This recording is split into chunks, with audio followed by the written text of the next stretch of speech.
have the progression from the original story. And they did follow along that for the most part. Okay. But it lacked the fundamental moments in that course and the pivotal emotional stance from that to create that huge character change. The events happened the same way as what they did in the 91 film. You know, I don't know how much I should give away here, but the whole fight scene with the wolves when she ran away and all that other stuff, all that did happen. Him getting hurt, her nursing his wounds, all that. Was that okay? Was that okay? It progressed okay, yeah. But again, I mean, and then boom, we're right into the snow scene. Like, really? But like, as far as some of the changes they made, like, how did you feel about any of that? I did like the new songs. Okay. The sequences of the new songs, the backstories I loved. I mean, that was a good thing for Anne Barlow. But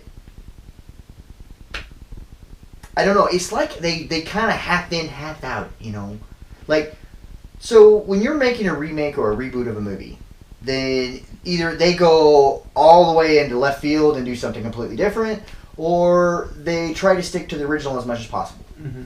This movie kind of half and half did, and it was kind of one of those things. All the Disney remakes have kind of essentially done that. Well, yeah, but they did not do a good enough job. I think you felt like execution was a little bit weak. So like they had a good material source to work with, maybe even a good baseline with things like acting and writing and songs and stuff. But you felt like I think that they could have done a lot better with the writing. Really? I mean, I don't know if it was just the actors that weren't giving good enough material, or if it was the fact that the writing just wasn't there. But there is so much more that they could have done, I feel, with the writing and the changing it up and making it more new age or modern or whatever. I get that. I understand that point of view, and I understand that prospect of why you need to do that. But they had a beautiful story, and they could have done so much more with it if they had just maybe taken a little bit more time. I mean, again, it just felt rushed. Well, the parts that were the most important felt rushed. Yeah. And in lieu of trying to add the new stuff on. I will say that I also like the Be Our Guest song scene. Yeah, that was actually... I mean, the thing about Be Our Guest is like the highlight of Beauty and the Beast. It's like the showpiece song. Yeah. And Be Our Guest was quite beautiful. It was like, we watched it in IMAX in 3D, and I was like, whoa. And I mean, like that's kind of what it did to me. So yeah, as far as the songs and stuff, it was good. But like, and as far as like the thing about what Disney's kind of taking the direction of, like, did you think it was okay, like set design and stuff? Was it beautiful, or was it a little bit too over the top? They did a pretty good job with the set design. I mean, Now granted, again, if you take in comparison with the 91 film, then they did a really good job portraying the scene of the castle, and they did a pretty decent job with Cogsworth, and they did a pretty decent job with Luminaire. The Beast they did a good job with. Belle they did a good job with. Mrs. Potts was very plain. Sorry, Emma Watson, we love you, but very plain. Very, I mean, like they have Luminaire, which is like this really fancy candlestick. I'm sorry, Emma Thompson. Anyway, go ahead. This really fancy candlestick. Cogsworth is this really intricate, beautifully designed, sculpted clock. Mm-hmm. And then you got Mrs. Potts. That Luminaire, you mean candlestick? Candlestick. Okay, so Mrs. Potts, I have seen some very absolutely mind-blowingly beautiful teapots.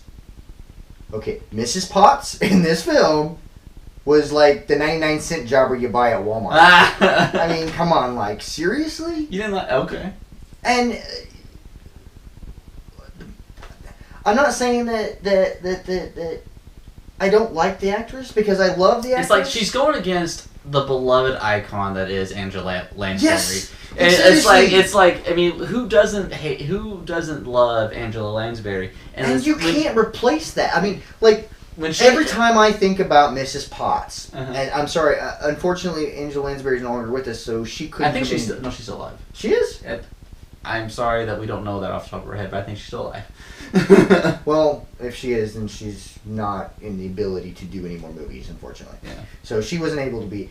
But, like, I really felt like they should have gotten somebody like Maggie Smith. I mean, she, the very thick accent is what made Mrs. Potts Mrs. Potts. I can agree with you. And the singing is... Yeah, and I can kind of... The thing about it is like, a big milestone, you know, is Tale as Old as Time when they're dancing in the dance hall. And Mrs. Potts sings that. And then it was not as impactful. Now, do I not feel like it was solely because of the singing? No. But because the build-up was just... Like, it was like, here we are already to the pinnacle of their relationship, and it feels like it's still not done developing. Like, we didn't have enough time. People may disagree with me as far as seeing that, but, like, I mean, like, think about this movie. It's gonna be such a quirk for the rest of the year. You know, there'll be, like, Halloween goofs and costumes and, like, stuff like that. It'll be a thing for a lot of people, which is understandable, but, yeah. I feel like, I mean, like, I was also saying... One last thing, if anyone here watched the remake of Cinderella, it was, you know, okay. At least to me, I felt like it was okay. So if you want to make comparisons, maybe on average to be safe, if you like Cinderella, you'll like this one. But then there'll be people who just love the original source material, and they may see this. Either if you can't separate the two and comment and just see it for what it is, then I don't know how you'll honestly feel about it. I don't want to give people the wrong impression. I will rewatch this movie. It's Beauty and the Beast. I mean, come on. So I will rewatch this. But I went into this movie expecting a lot more. So in that aspect, I am disappointed. But it was overall a decent film. And it was something that I would rewatch. I probably won't rewatch it like over and over and over again like I do Star Trek, but I will rewatch the film. So it is definitely worth the time to watch it. I probably wouldn't spend $35 again going to see it in the theaters. Well, that's IMAX and its premiere night, so. Yes, and again, but I probably wouldn't do that again.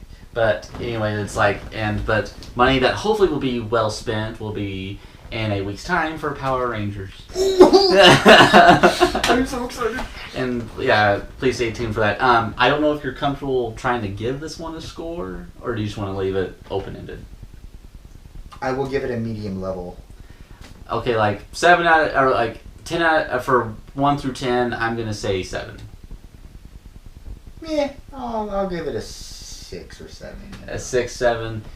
Like, you barely got your college diploma type of scale. Yeah. Basically. C. It's like you get a C. Yeah, you get a C.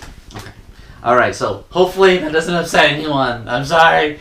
But this is just our first impressions, and may change. Well, but I mean, it's our opinion. Yeah, it's our opinions are like, you know what, and everybody's got one. There's some good things about this film, and there's some things that they kind of slightly missed the mark. They like nudged it, they grazed it, but didn't kill it.